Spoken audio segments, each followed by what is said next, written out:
Selected works of Mao Tse-tung. New Democratic Constitutional Government. February 20, 1940. Comrade Mao Tse-tung delivered this speech before the Yenan Association for the Promotion of Constitutional Government. Confused by Chiang Kai-shek's deceptive propaganda at the time, many comrades in the party thought that perhaps the Kuomintang really would establish a constitutional government. Comrade Mao Tse-tung here exposed Chiang Kai-shek's deceit, wrested the propaganda weapon of constitutional government from his hands and turned it into a weapon for awakening the people to demand freedom and democracy from Chiang Kai-shek. Thereupon Chiang Kai-shek immediately packed up this bag of tricks, and never again throughout the whole war of resistance against Japan did he dare to propagate his so-called constitutional government. It is highly significant that representatives of the people of all circles in Yenan are meeting here today to inaugurate the Association for the Promotion of Constitutional Government and that everybody has become interested in constitutionalism. What is the purpose of our meeting? It is to facilitate the full expression of the popular will, the defeat of Japan and the building of a new China. Armed resistance to Japan, which we all support, is already being carried out, and the question now is only one of persevering in it. But there is something else, namely, democracy, which is not being carried out. Both are of paramount importance to China today. To be sure, China lacks many things, but the main ones are independence and democracy. In the absence of either, China's affairs will not go well. And while there are two things lacking, there are also two superfluous ones. What are they? Imperialist oppression and feudal oppression. It is because of these two superfluous things that China has become a colonial, semi-colonial and semi-feudal country. The principal demands of the nation today are for independence and democracy, and therefore imperialism and feudalism must be destroyed. They must be destroyed resolutely, thoroughly, and without the least mercy. Some say that only construction is needed, not destruction. Well, we should like to ask, shouldn't Wang Qingwei be destroyed? Shouldn't Japanese imperialism be destroyed? Shouldn't the feudal system be destroyed? Construction is certainly out of the question unless you destroy these evils. Only by destroying them can China be saved and construction be set going, otherwise, it will all be an idle dream. Only by destroying the old and the rotten can we build the new and the sound. Combine independence and democracy and you have resistance on the basis of democracy, or democracy in the service of resistance. Without democracy, resistance will fail. Without democracy, resistance cannot be maintained. With democracy, we shall certainly win even if we have to go on resisting for 8 or 10 years. What is constitutional government? It is democratic government. I agree with what our old comrade Wu has just said. What kind of democratic government do we need today? New democratic government, the constitutional government of new democracy. Not the old, outmoded, European-American type of so-called democracy which is bourgeois dictatorship, nor as yet the Soviet type of democracy which is the dictatorship of the proletariat. Footnote: Old Comrade Wu is Comrade Wu Yuchang, who was then chairman of the Yenan Association for the Promotion of Constitutional Government. End of footnote. Democracy of the old type, practiced in other countries, is on its way out and has become reactionary. Under no circumstances should we accept such a reactionary thing. The sort of constitutional government which the Chinese diehards are talking about is the old type of bourgeois democracy found abroad. But while they talk about it, they do not really want even that. They are using such talk to deceive the people. What they really want is a one-party fascist dictatorship. The Chinese national bourgeoisie, on the other hand, does want this type of constitutional government and would like to establish a bourgeois dictatorship in China, but it can never succeed. For the Chinese people do not want such a government and would not welcome a one-class dictatorship by the bourgeoisie. China's affairs must be decided by the vast majority of the Chinese people, and the monopoly of government by the bourgeoisie alone must be absolutely rejected. Then what about socialist democracy? Of course, it is very good, and will eventually prevail throughout the world. But today this type of democracy is not yet practicable in China, and we must therefore do without it for the time being.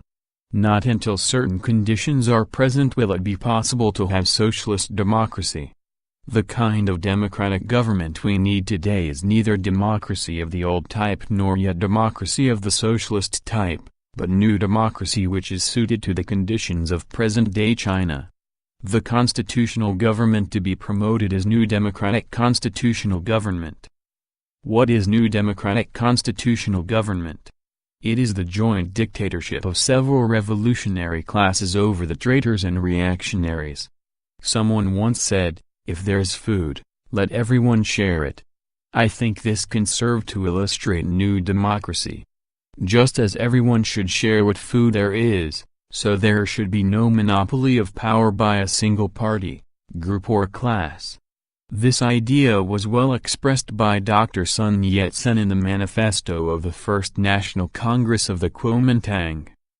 The so-called democratic system in modern states is usually monopolized by the bourgeoisie and has become simply an instrument for repressing the common people. On the other hand, the Kuomintang's principle of democracy means a democratic system shared by all the common people and not privately owned by the few. Comrades, in studying constitutional government we shall read various books, but above all, we must study this manifesto, and this passage should be learned by heart. Shared by all the common people and not privately owned by the few, this is the substance of what we describe as new democratic constitutional government, as the joint democratic dictatorship of several revolutionary classes over the traitors and reactionaries. Such is the constitutional government we need today. And it is the form which a constitutional government of the anti-Japanese United Front should take. The purpose of our meeting today is to promote or urge the establishment of constitutional government. Why do we have to urge it? If everybody were marching forward, then nobody would need to be urged. Why do we trouble to hold this meeting? Because some people, instead of marching forward, are lying down and refusing to move on.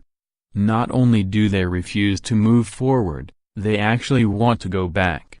You call on them to go forward, but they would rather die than do so. These people are diehards. They are so stubborn that we have to hold this meeting to give them an urging. Where does the term urge come from? Who first applied it in this connection? Not we, but that great and venerated man, Dr. Sun Yat-sen, who said, "For 40 years I have devoted myself to the cause of the national revolution." Read his testament and you will find the following words: "Most recently I have recommended the convocation of the National Assembly. And its realization in the shortest possible time must in particular be urged. This is my heartfelt charge to you. Comrades, not an ordinary charge but a heartfelt charge. A heartfelt charge is not just the usual kind of charge, so how can it be lightly ignored? Again, the shortest possible time. First, not the longest time. Second, not a relatively long time. And third, not just a short time but the shortest possible time. If we want the National Assembly to come into being in the shortest possible time, then we have to urge it. Dr. Sun Yat-sen has been dead for 15 years, but to this day the National Assembly he recommended has not been convened. Fiddling every day with political tutelage, certain people have senselessly fiddled away the time, turning the shortest possible time into the longest time, and yet they are forever invoking Dr. Sun Yat-sen's name. How Dr. Sun's ghost would rebuke these unworthy followers of his. It is perfectly clear that without urging, there will be no moving forward. Urging is needed because many are moving back and many others are not yet awakened. As some people are not moving forward, we have to urge them. We have to urge others because they are slow. That is why we are calling many meetings to urge the establishment of constitutional government. The youth have held such meetings, and so have the women, the workers, the schools, government organizations and army units. It is all very lively and very good.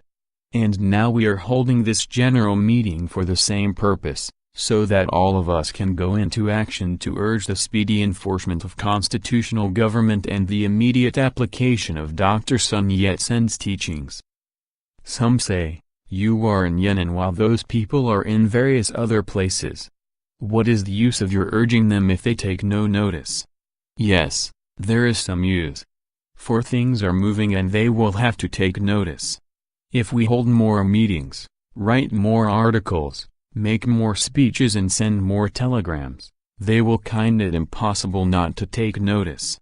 I think our numerous meetings in Yenan to promote constitutional government have a twofold purpose.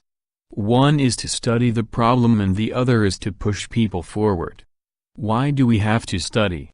Because supposing they do not go forward and you urge them, and they then ask why you are pushing, it is necessary to be able to answer. To do so, we have to make a serious study of the hows and whys of constitutional government. This is exactly what our old comrade Wu has been talking about in some detail. All schools, government organizations and army units and all sections of the people should study the problem of constitutional government confronting us.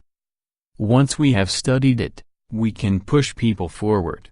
To push them forward is to urge them on, and, as we push in all fields, things will all gradually move ahead. The many little streams will merge into a great river to wash away all that is rotten and filthy, and new democratic constitutional government will emerge. The effect of such pushing will be very great. What we do in Yenan is bound to influence the whole country. Comrades, do you imagine that once the meetings have been held and the telegrams dispatched, the diehards will be bowled over, will start moving forward, will submit to our orders? No, they will not be as docile as that. A great many of them are graduates of special training schools for diehards. Diehards they are today, and diehards they will remain tomorrow and even the day after. What does diehard mean? Hard means to be inflexible and die means to be dead set against progress today, tomorrow and even the day after. Such are the people we call diehards. To make them listen to us is no easy matter. As far as the constitutional governments the world has so far known are concerned, whether in Britain, France, the United States or the Soviet Union, a body of basic laws, that is, a constitution, has generally been promulgated after a successful revolution to give recognition to the actual establishment of democracy. But China's case is different. In China the revolution has not yet succeeded and, except in areas like our border region, democratic government is not yet a fact. The fact is that China today is under semi-colonial and semi-feudal rule, and even if a good constitution were promulgated, it would inevitably be hindered by the feudal forces and obstructed by the diehards, so that it would be impossible to carry it out smoothly. Thus the present movement for constitutional government has to strive for a democracy that is not yet achieved, rather than to affirm a democracy that has already become a fact. This means a major struggle and it is certainly no light or easy matter. Those who have all along opposed constitutional government are now paying it lip service. Why? Because they are under pressure from the people, who want to fight Japan, and they have to temporize it at all. Footnote: those refers to the Kuomintang reactionary clique headed by Chiang Kai-shek. End of footnote. They are even shouting at the top of their voices, "We have always stood for constitutional government," and making a terrific din. For years we have been hearing the words constitutional government, but so far we have seen no trace of it. These people say one thing and do another and may be called double dealers in constitutional government. Their always stood for is truly an example of their double dealing. The diehards of today are precisely such double dealers. Their constitutional government is a swindle. In the not-too-distant future you may get a constitution, and a president into the bargain.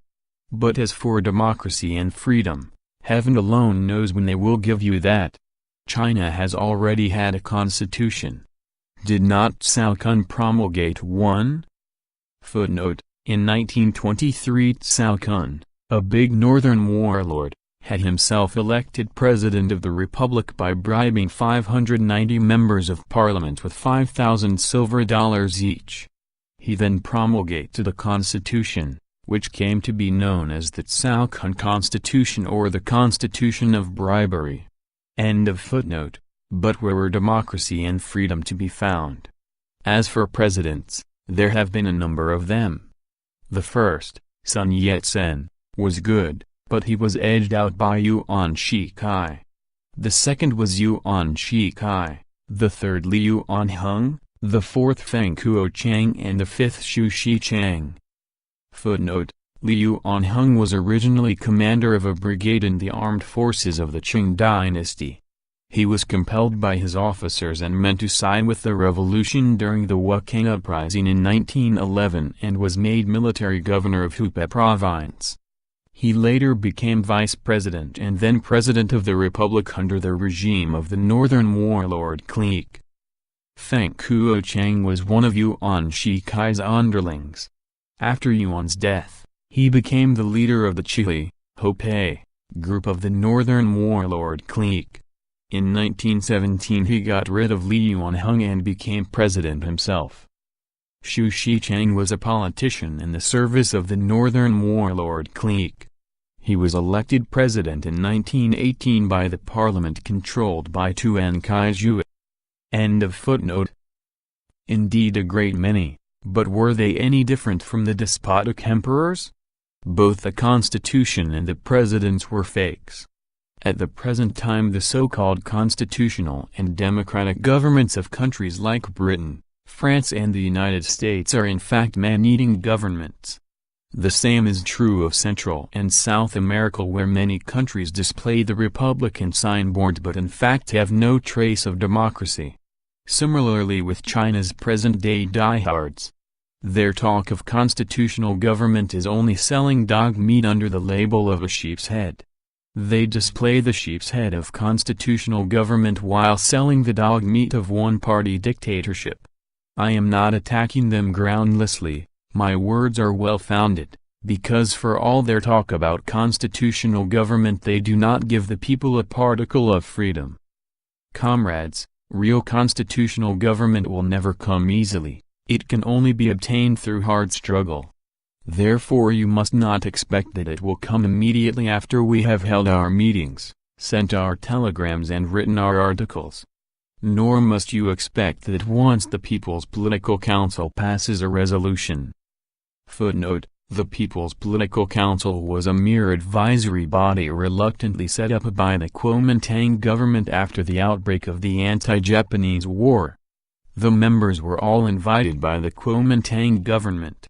Nominally it included the representatives of all anti-Japanese political parties and groups, but it was actually dominated by the Kuomintang majority. It had no power to influence the policies or the measures adopted by the Kuomintang government.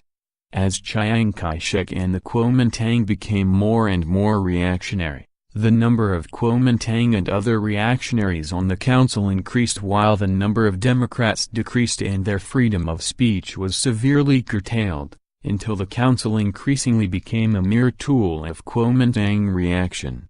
After the Southern Anhui incident of 1941, the communist members of the council boycotted its meetings several times in protest against the Kuomintang's reactionary measures. End of footnote. The national government issues a decree, and the National Assembly meets on November 12, promulgates a constitution and even elects a president. Everything will be fine and all will be right with the world. That is impossible, so don't get confused. This needs to be explained to the common people so that they will not be confused either. Things will never be that easy. Footnote: a resolution demanding that the Kuomintang government convene a national assembly and establish a constitutional government at a fixed date was passed at the fourth session of the People's Political Council in September 1939, on the proposal of the Communist Party and the Democrats of other parties and groups. In November 1939, the sixth plenary session of the Central Executive Committee of the Kuomintang announced that the National Assembly would be convened on November 12, 1940. Though much publicized to dupe the people, this pledge came to nothing. End of footnote. Should we then lament the cause as lost? Things are so difficult that it seems hopeless. But that is not so either. There is still hope for constitutional government, and great hope at that, and China will certainly become a new democratic state. Why? The difficulties arise because of troublemaking by the diehards, but they cannot go on being diehards forever, and that is why we still have high hopes. The diehards of the world may be diehards today and remain so tomorrow and even the day after, but not forever. In the end they will have to change. Wang Chengwei, for example, was a diehard for a very long time, yet he could not keep on acting the diehard within the anti-Japanese ranks and had to go over to the Japanese.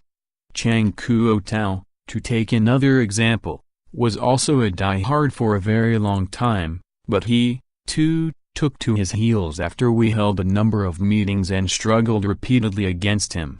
Actually, the diehards may be hard, but they are not hard unto death, and in the end they change into something filthy and contemptible, like dog's dung.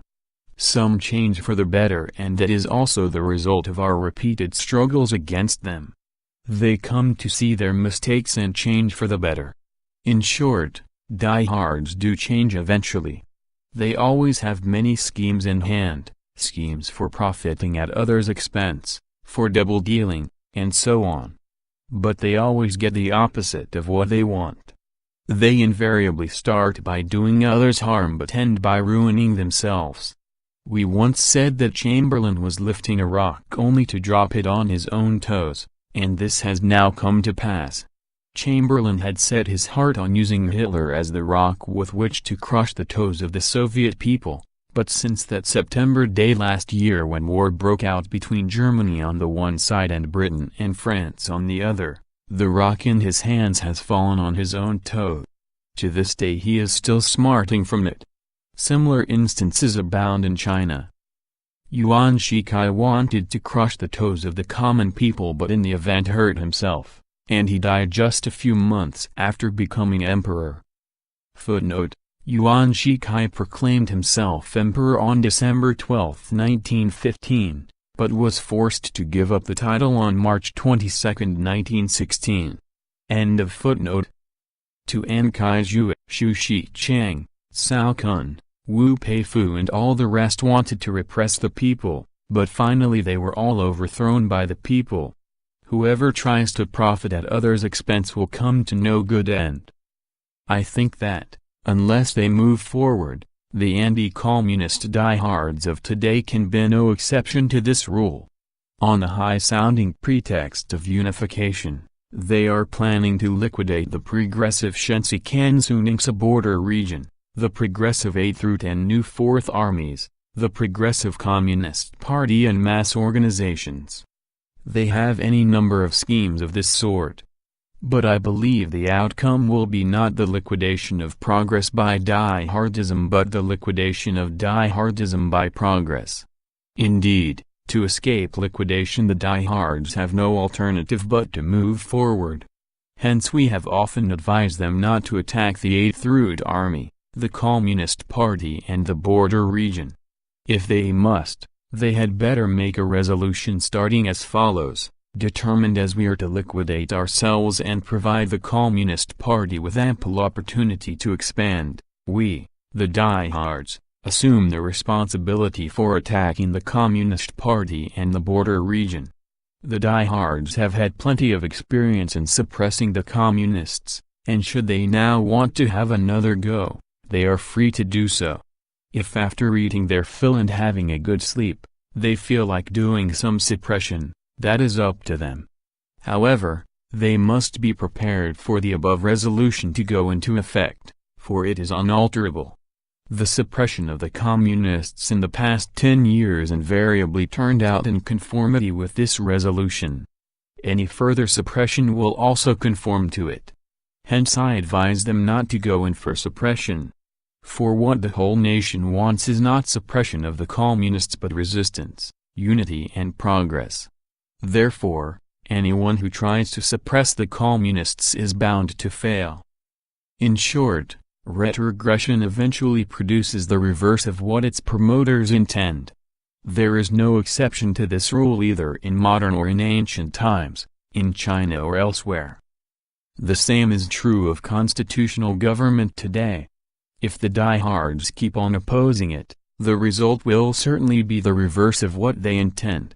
The movement for constitutional government will never follow the course decided on by the diehards, but will run counter to their intentions, and it will inevitably take the course decided on by the people. This is certain, for the people throughout the country demand it, and so do the current of China's historical development and the whole trend of world affairs. Who can resist it? The wheel of history cannot be pushed back. However, the work we have undertaken requires time and cannot be accomplished overnight. It requires effort and cannot be done in a slipshod way. It requires the mobilization of the great masses of the people and cannot be done effectively by a single pair of hands. It is a very good thing that we are holding this meeting here today. After our meeting we shall write articles and send telegrams, and we shall also hold similar meetings in the Wutai Mountains, the Taihang Mountains, northern China, central China and all over the country. If we go on doing this and keep it up for several years, that will be just about right. We must make a good job of it. We must win democracy and freedom. We must establish new democratic constitutional government. If this is not done and the diehards are allowed to have their way, the nation will perish. This is the way we must work to avoid national subjugation. For this purpose everybody must exert himself. If we do so, there is great hope for our cause. It must further be understood that after all the diehards are only a minority, while the majority consists not of diehards but of people capable of moving forward. With the majority pitted against the minority, plus the efforts we exert, the hope will be even greater. That is why I say that, difficult though the task may be, there is great hope. End of New Democratic Constitutional Government, by Mao Tse-tung.